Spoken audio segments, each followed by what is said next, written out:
और जब वो पकड़ता है तो उसकी अपनी ताकत नहीं होती, वो रब के नूर से पकड़ता है। ये तो हदीस कुदसी है, सारे मसालिक वाले पढ़ाते हैं, पता नहीं बाद में कोई मौत पड़ जाती है बयान करने के लिए। अगर ये ऐसी चीज़ ना हो तो हम तो किसी ईसाई का जवाब भी नहीं दे सकते। आसिफ बिन बरखिया जो कुरान पाक से साबित है, इसका तो इनकार भी नहीं को कर सकता, जिसने कहा था हज़रत सुलेमान अलैहिस्सलाम को, मैं ये आप पलक झपकें इससे पहले मैं आपको तख्त ला के दे सकता हूँ। वो तख्त इतना बड़ा, 80 बंदे उसको उठाते हैं, 40 हिलाते हैं, शाही पैरे के अंदर पड़ा हुआ, 2 महीनों की मुसाफत है। आसिफ बिन बरखिया है, काल लज़ी इंदहु इल्म मिनल किताब, पूरी किताब का इल्म नहीं है, कुछ हिस्सा इल्म का उसके सीने के अंदर है, उसको अल्लाह ने ये पावर अता फरमाई है।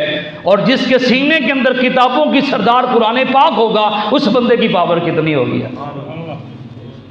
उस बंदे की पावर कितनी होगी। वो आसिफ बिन बरखिया है जो हज़रत सलमान की मजलिस के अंदर बैठने वाला है, उसकी पावर ये है। और जिसके वजूद के अंदर मोहम्मद अरबी का खून है, उसका मकाम कितना होगा। तो ये अज़मतें, ये शानें अल्लाह रब्बुल इज़्ज़त अता फरमाता है। आज देखें कि कोई भी SHO DSP है ना, हुकूमत की तरफ से उसे इख्तियार होता है कि तुम इस तरह भी कर सकते हो, इस तरह भी कर सकते हो। जो अल्लाह रब्बुल इज़्ज़त के प्यारे हैं, जिन्होंने हर चीज़ अल्लाह रब्बुल इज़्ज़त की राह के अंदर कुर्बान कर दी होती है, इतना लंबा वो सफ़र करते हैं, अल्लाह ने उनको भी इख्तियार दिया होता है। वो अल्लाह के बंदे होते हैं, अल्लाह कभी भी उनको झुकने नहीं देता किसी जगह पे। अल्लाह रब्बुल इज़्ज़त उनकी इज़्ज़त और वहाँ पर रिफ़त और बुलंदी अता फरमाता है। और आपका हिल्म, आपकी बुर्दबारी, अखलाक, दिल्ली से अजमेर तक आपने 90 लाख मुसलमान किए, सुभान अल्लाह। ये आपका फैज़ है जो चल रहा है। एक बंदा खंजर लेके आपकी बारगाह में आया, वो दरवेश बन के आया कि मैं जी दरवेशी लेना चाहता हूँ, लेकिन उसकी नीयत अच्छी नहीं थी। जब बाबा जी के पास आया, आपने फरमाया, मुस्कुरा गया, फरमाया आप जब दरवेशों के पास आते हैं ना, ये दिल साफ़ करके आते हैं, ऐसे नहीं आते। चलो आप काम करो जो करना चाहते हैं, जिस मकसद के लिए आप आए हैं तो आप कर लें। उसने वो खंजर निकाला और आपकी बारगाह में पेश कर दिया, और उसने कलमा पढ़ लिया, मैं मुझे कलमा पढ़ा दीजिए। बड़ा कुछ राजा ने कहा कि किसी न किसी तरीके से इस बाबे को गंदा कर दिया जाए, लेकिन हर बार जो है वो मुंह की खाई करनी पड़ती। एक मरतबा ऐसा हुआ कि उसने प्लानिंग की, वज़ीरों ने कहा कि ऐसा करते हैं, क्योंकि पूरी तारीख़ है मुसलमान को, जो भी बंदा इंसान है, इसकी कमज़ोरी है दौलत और औरत, ये इसकी कमज़ोरी है। उन्होंने कहा कि एक हसीन औरत ले लो और उसे कहो कि रात के वक्त उसके पास जाए, कोई बातें जाके करे, बस उसी बातों के दरमियान आप बंदे भी साथ उसके भेज दें, हमला कर दें, बाबे को मार दिया जाए, लोगों को कह देंगे कि इस बंदे ने ये काम किया है। तो उन्होंने कहा ठीक है, औरत को तैयार कर दिया गया, उसके साथ बंदे भी थे। अब वो रात जब वहाँ बाबा जी अपनी जगह पे तशरीफ़ फरमाए, तो उन्होंने कहा क्या देखा कि बाबा जी ने इशा की नमाज अदा फरमाई, उसके बाद कुरान पाक की तिलावत की। उन्होंने कहा कि इंतज़ार करते हैं, जैसी तिलावत इनकी ख़त्म हो जाएगी तो उसके बाद जाके ये बातचीत शुरू कर लेंगे। जब कुरान पाक की तिलावत ख़त्म की तो आपने नमाज को शुरू कर लिया। सारी रात अल्लाह ने फरमाया वल्लज़ीन यबीतून लिरब्बिहिम सुजदन व क़ियामा, 19वें पारे। मेरे बंदों की निशानी ये है कि उनकी सारी रात या क़याम में गुजरती है या सुजूद में गुजरती है। सहरी का वक्त हो गया। जब उस औरत ने यह मंज़र देखा तो वहाँ से चली और बाबा जी के पास आई और आकर अर्ज़ कर दी कि बाबा जी मुझे कलमा पढ़ा दीजिए, मैं इस्लाम में आना चाहती हूँ। आपने मुस्कुरा के फरमाया वो जो छुपे हुए हैं ना उनको भी साथ ले आओ। सुभान अल्लाह, वो जो छुपे हुए हैं ना जिनको तुमने छुपाया हुआ है हमला करने के लिए, उनको भी ले आओ, उनको भी बुलाया, वो भी इस्लाम के अंदर दाखिल हो गए। आप जा रहे थे, लोग आग की पूजा कर रहे थे, आपने फरमाया ओ अल्लाह की बंदो ये क्या कर रहे हो, आग के सामने इबादत कर रहे हो। या अय्युहन्नास उबुदू रब्बकुमुल्लज़ी खलक़कुम, अल्लाह फरमाता है लोगो उस रब की इबादत करो जिसने तुम्हें पैदा किया है, उस रब की इबादत करो जिसने तुम्हें बनाया, वो खालिक व मालिक है। क्यों पूजा कर रहे हो इसकी? तो वो कहने लगे बाबा जी हम इसलिए पूजा कर रहे हैं ताकि हमें ये जलाए ना, ये हमें जलाए ना। फरमाया कि ये आग जो है ये हर किसी को जलाती है। तो फरमाया कि उस रब की तुम इबादत करो जिसने इसको तख्लीक फरमाया, जब उसकी इबादत करोगे उसके हो जाओगे तो तुम्हें आग नहीं जलाएगी। तो उन्होंने कहा ये कैसे हो सकता है? तो आप ऐसा कर सकते हैं, आपने फरमाया मैं उस खालिक मालिक की इबादत करता हूँ कि जिसको आग नहीं जलाती। तो उन्होंने कहा जी हम कैसे मान लें? आपने फरमाया ये है मेरे जूते, सुभान अल्लाह, ये मेरे जूते हैं। आपने वो जूते उतारे,